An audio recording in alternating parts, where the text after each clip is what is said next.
Don't mind me, just another PokeTuber milking the Ash Ketchum cow. Hey, this is Gatorex, and as a fan of Pokemon for over 17 years, you can bet the anime was a large part of my childhood, and teenhood, and some adulthood. So today I'll be counting down my top 10 favorite Pokemon owned by Ash Ketchum. Now keep in mind, this is my opinion, and I personally have not watched any of the Alola series anime, and besides, it's still going on, so maybe I'll update it and watch it some other time. So there's that to keep in mind. Anyway, let me start off with number 10. Crocodile. Now, as you can tell, I do love my crocodilian Pokemon, and Crocodile is no exception. I really like how this Pokemon was originally introduced as a Sandile with some really cool shades, and it just followed around Ash and his friends through the Unova region trying to battle them just because, eventually evolving into a Crocorock before even being caught by Ash. And of course, it being a Pokemon that just loved to battle, it eventually became a Crocodile, and got to keep those awesome shades. I just think it's really neat how this Pokemon was introduced and set up before it was even an official part of the team. And did I mention that those shades are really cool?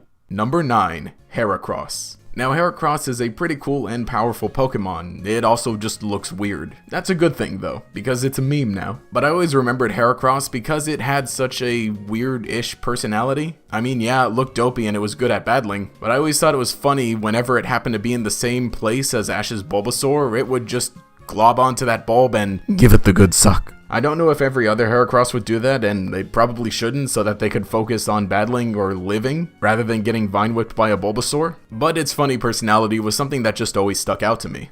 Number 8. Torkoal. And going from Pokemon with very crazy and out there personalities comes Torkoal, who's really timid and cries all the time. And honestly, it's the personalities like this that kind of stick out to me quite a bit. I always thought it was funny how Torkoal should be relatively competent, but it being overwhelmed by sadness or happiness and distracting other Pokemon with its smoke as a result was pretty funny. Of course, it was a little sad to watch it not perform as well, especially in the Destiny Deoxys movie when Ash loans it for the double battle. But I mean, hey, Torkoal was trying his best. Number 7. Noctowl. Ash's Noctowl being one of the few shiny Pokemon in the anime really made it stand out, and the fact that Ash actually caught it and carried it with him throughout his journey in Johto was actually really neat to see. Now, even though I'm not the hugest fan of shiny Pokemon, I think it really worked out in the anime because it really was something special. I know each Pokemon gets a whole episode dedicated to its introduction, but the fact that Noctowl was shiny and there was actually kind of a goal set up to obtain it because it was so rare was pretty neat. And of course, every time Ash sent it out of the Pokeball, it was really cool with all the shininess and everything. And it being the main character's Pokemon, to me, this is effectively the canon color rather than the usual brown.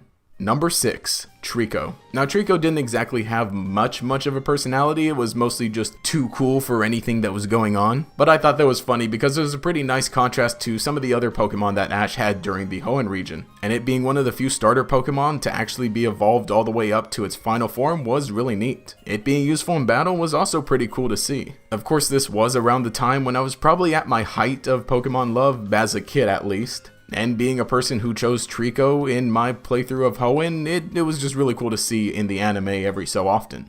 Number 5. Charizard. Now going on to another starter Pokemon owned by Ash that was evolved completely, Charizard. And I know Charizard just kind of gets all the love because it's a really popular Pokemon and there's just so much done with it in the anime, and it's brought back nearly every possible chance it gets, but I think that's pretty well deserved. It had a great arc with Ash being rescued by him at first and eventually coming to trust him, then not necessarily obeying him because it was getting over-leveled, and then eventually leading to a pretty touching moment where Charizard decides to cooperate. And how prominent Charizard was in the anime was really what helped it solidify as a fan favorite Pokemon. And I feel like it really represents Pokemon very well as an icon. Now being a ride Pokemon and Pokken Tournament Pokemon and Smash Bros Pokemon. The point is, Charizard is cool, so yeah.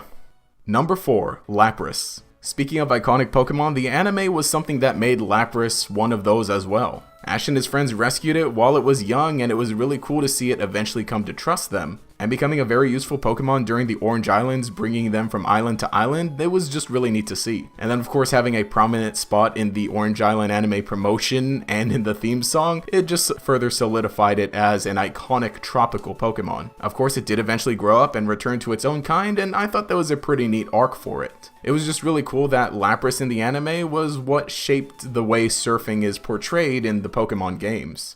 Number 3. Larvitar. Now, I know this isn't technically one of Ash's Pokemon since he didn't actually capture it, but it traveled with him for a while and it really stuck out to me. Like many of Ash's other Pokemon, it really kind of had to learn to trust him and grow to like him. But the episode where this was really done was a very intense one, and it sticks with me to this day. Where Ash and the gang and Larvitar get trapped in a reality created by some unknown, and we see some memories and fears of Larvitar in this manifested world, and Ash has to go through all of it to rescue Larvitar. And then it opens up to him and they're friends from then on. Although this episode was actually pretty intense to watch, and that's what I feel really contributed to it having some lasting appeal.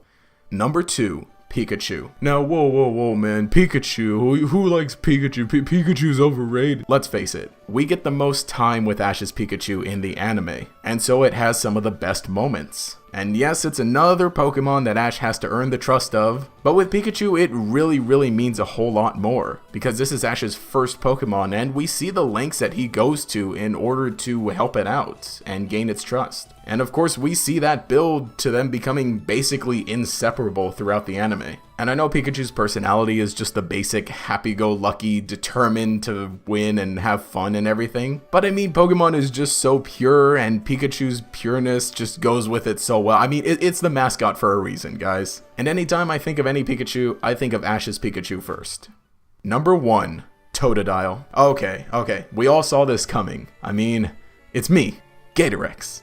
Subscribe. Totodile is my favorite Pokemon because of the anime. Yes, I do like alligators, and Totodile being an alligator Pokemon is an easy connection, but the personality that it had in the anime being an even more extremely happy-go-lucky Pokemon was just hilarious. To the point where it's pretty much a flaw of Totodile. And although it didn't get to evolve into its final form like some of the other starter Pokemon Ash had, I feel it's better that it stayed a Totodile because its personality fits a lot better with it being a basic Pokemon. I do think it was also pretty interesting that this was one of the Pokemon that Misty actually wanted to catch, but Ash ended up with it. But sometimes I do wonder what it would be like in that alternate universe where Misty actually caught Totodile. That one episode was also pretty cute where Totodile had a huge crush on that Azumarill, but my boy didn't even get any, so press F to pay respects. Leave a like, it equals one prayer. But Totodile is just my favorite because it's hilarious, it's cool, it's a gator, and I mean, you know, what else can you say about it? Well, okay, you could probably say a whole lot more. It probably needed more of a personality. But anyway, let me know what you think. What are your favorite Pokemon owned by Ash in the anime? And how soon should I drop everything to get caught up on the Sun and Moon series? Leave a comment below and we'll continue the discussion down there. If you enjoyed the content, remember to leave a like and subscribe to show your support. You can enable notifications by clicking the bell icon next to the subscribe button. This will make sure you see each new video as it comes out and will make you a member of the Chingling squad. Anyway, this has been Gatorex. Have a nice day.